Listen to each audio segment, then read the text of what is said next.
So Carolina Panthers fans got some pretty good news.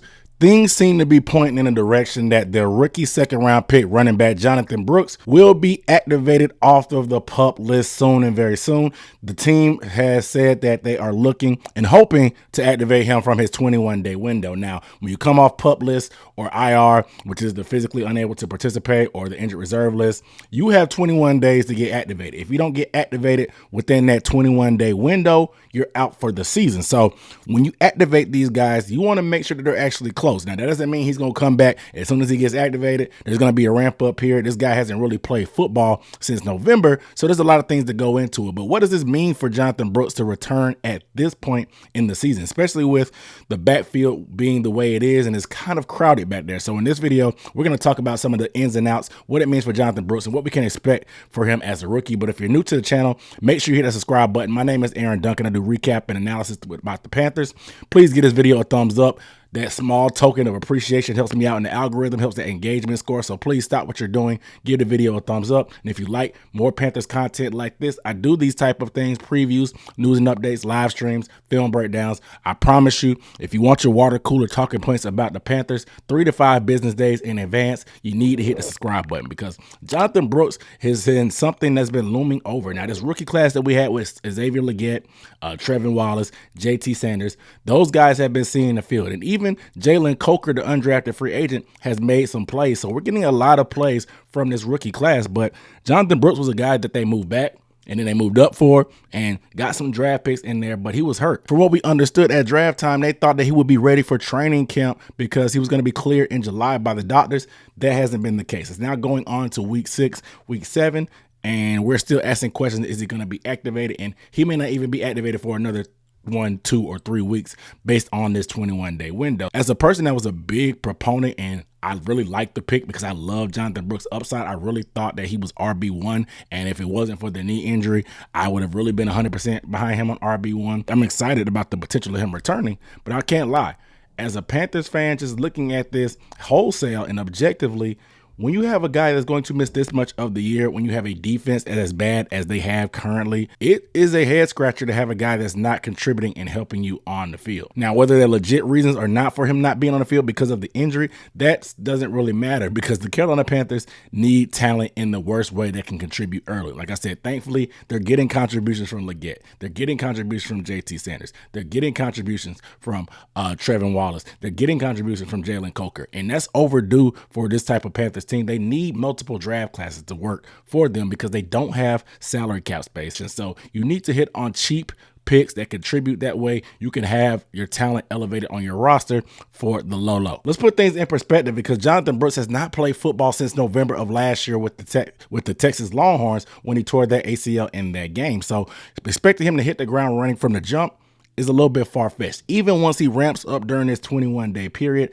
I still expect them to slow feed him as he goes. Don't give him too much. But I personally feel like they need to get some clarity on where he is as a running back. Personally, coming into the year, my thought process was, hey, you mix it up with him, Chuba Hubbard, maybe even sprinkle in a Miles Sanders if you need to. It may make Miles Sanders expendable because Jonathon Brooks will be able to be that type of guy. By the end of the year, he takes that RB1 role. And since Chuba Hubbard is in his final year of his contract before being a free agent, you can let Chuba walk if things don't work out. Lo and behold, Chuba has been performing like a top 5, top 10 running back this year in terms of total yards and just the ability on the field in terms of running the ball. And Jonathon Brooks is, like I said, going on to week 7, he still hasn't played. So I think now with more information, your perspective can change. I'm 100% open to having a 2-headed monster in the running backfield with Chuba Hubbard on a fair deal if he wants to take one and stay here, and Jonathon Brooks, and bringing back them old double trouble days and really showing the NFL who really invented this 2 running back thing, because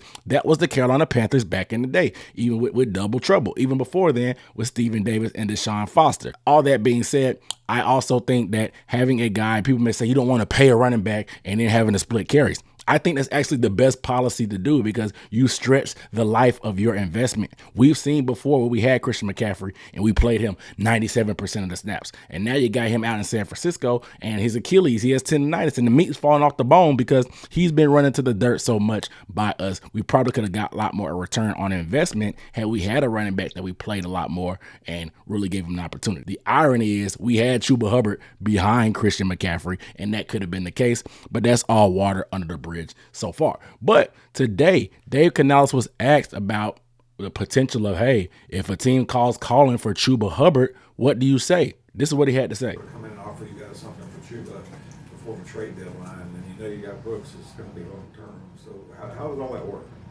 Again, we just got to get Jonathon out there, see where he's at, take a good evaluation of him playing football, moving around with confidence, and then we'll make those decisions. Now, Dave Canales is a new coach, but he is getting better, I guess, at coaches speak, but he keeps it pretty straightforward to almost to his detriment. We heard him talk about before how he didn't want Andy Dalton to get killed, so they threw Bryce Young in there with the patchwork O-line and wanted to preserve Andy. So sometimes he has these Freudian slips, I guess you could call them, where he just kind of tells the truth and keeps it raw and may bite himself in the butt on that. But he said he was pretty non-committal about the trade. And he said they're going to make decisions as they go. I guess ideally for them, that would have been the case. With Chuba Hubbard having that high of a value right now, maybe you could trade him. Personally, me, I think they should keep Chuba and keep Jonathon Brooks for the reasons I mentioned before, but also for the reason of rewarding Chuba for a guy that was a day 3 pick, has been around here, paid his dues. They brought in multiple guys to be the RB1, whether it was Foreman or whether it was signing Miles Sanders off the streets.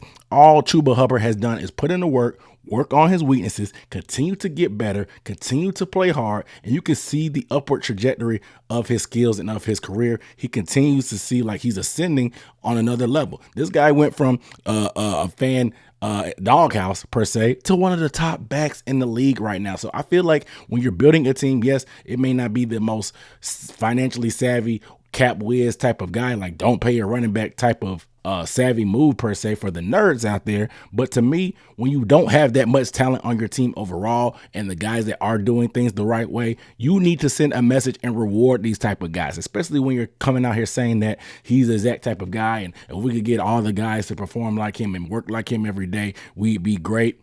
That says something to the rest of the locker room when you reward them with the contract. Now, I don't know what his asking price will be, but it definitely ain't getting any cheaper the way things are going with Chuba Hubbard because he's running like a madman this year. Let's not forget about Miles Sanders, who still has a few years left on his contract. They can get rid of Miles Sanders after this year if they needed to, if they felt they wanted to, because he does have an expensive contract for a backup running back. We know just last year he signed the most expensive running back deal on the free agency market. What do you do there? Because big part of Miles Sanders coming here was because of Deuce Staley, was because of Frank Wright and that prior regime. Now, he's been outperformed by Chuba Hubbard, and now he's just a change of pace back for the most part at best. So when you bring in a guy that has that draft capital of Jonathon Brooks, things can be a little crowded, and I think Miles could be on the outside looking in. Now, what do they decide to do? Because getting rid of Miles' salary is not going to be cheap. There's going to be some dead money, but it's not the worst amount of dead money on the books if you cut him after this year. If you can trade him, maybe you can barter with teams about taking on some of his salary for a higher pick or take a lower pick, and they take on his salary to free up cap space.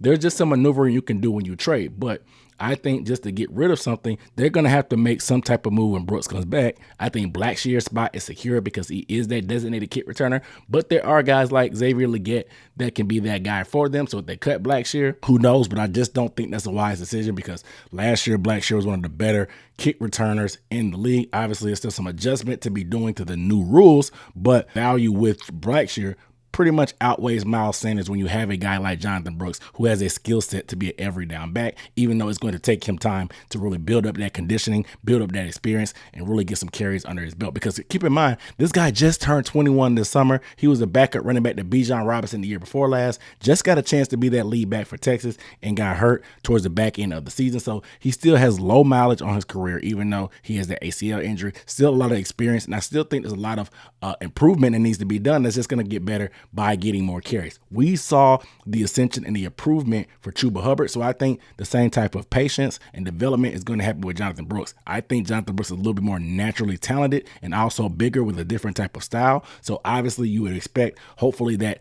ability to shorten that learning curve and not take 2-3 seasons for him to become the man like Chuba is. But at the same time, a guy coming back from a knee injury, you want to give him some grace. So I think there's going to be a tough decision to be made. The trade deadline is the 4th. You only have a few weeks, so you really can't make any rash decisions, because if you try to make a trade before the deadline and Brooks is just now coming back, you don't know what you have in Brooks. So I think the likelihood of Chuba Hubbard being traded is very, very low, even though he's probably the most valuable asset on your offense. But Miles Sanders, maybe they can just punt him and see what they could get for him just to get that salary cap off the books if Brooks isn't ready. They have a couple guys on the streets like Mike Boone and Blackshear, of course, that they could elevate to be that RB2 in the meantime, between time, until Jonathon Brooks is ready. But I just think that once that domino falls of Brooks coming back and how he actually looks, things are going to start making themselves clear and the picture will become clear. So as I've been saying, we gonna see, but the best case scenario will be Jonathon Brooks proving to us that he can be that RB1. That way you have that much leverage this offseason if you want to negotiate with Chuba.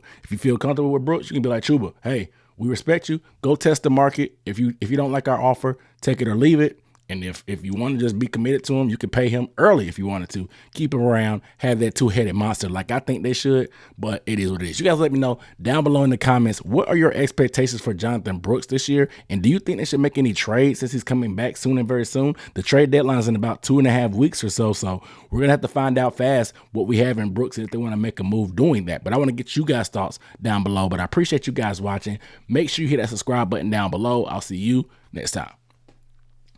Peace.